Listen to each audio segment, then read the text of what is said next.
Hyderabad central university ఈ రాష్ట్రానికి ఒక తలమానికమైనటువంటి విశ్వవిద్యాలయం. కొన్ని వేల మంది విద్యార్థులు ఇప్పటికే అనేక రంగాల్లో నిష్ణాతులై ఈ హైదరాబాద్కి మంచి పేరు వచ్చింది. రేవంత్ రెడ్డి గారి ప్రభుత్వం హైదరాబాద్ సెంట్రల్ విశ్వవిద్యాలయపు భూముల్ని అమ్మి అప్పులు కట్టాలన్నటువంటి నీచమైన ప్రయత్నం ఏది జరుగుతూ ఉందో అక్కడ స్టాఫ్ కానీ అక్కడ విద్యార్థులు కానీ మీకు ఇవే దొరికినాయా?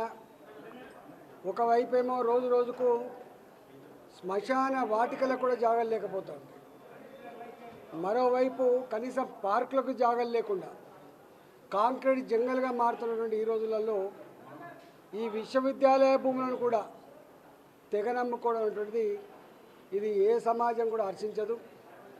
మరి రేవంత్ రెడ్డి గారు ఎందుకు ఇలాంటి ఆలోచన చేస్తుండో అర్థం కావట్లేదు. కానీ 15 నెలల కాలం నుంచి చూస్తున్నాం, ప్రతి నిర్ణయం ప్రజాకంటకమైన ప్రజా వ్యతిరేకమైన ఆలోచన తప్ప, తిరోగమనపు చర్యలు తప్ప ఏ ఒక్కటి కూడా ప్రోగ్రెసివ్ ఆలోచన లేదు.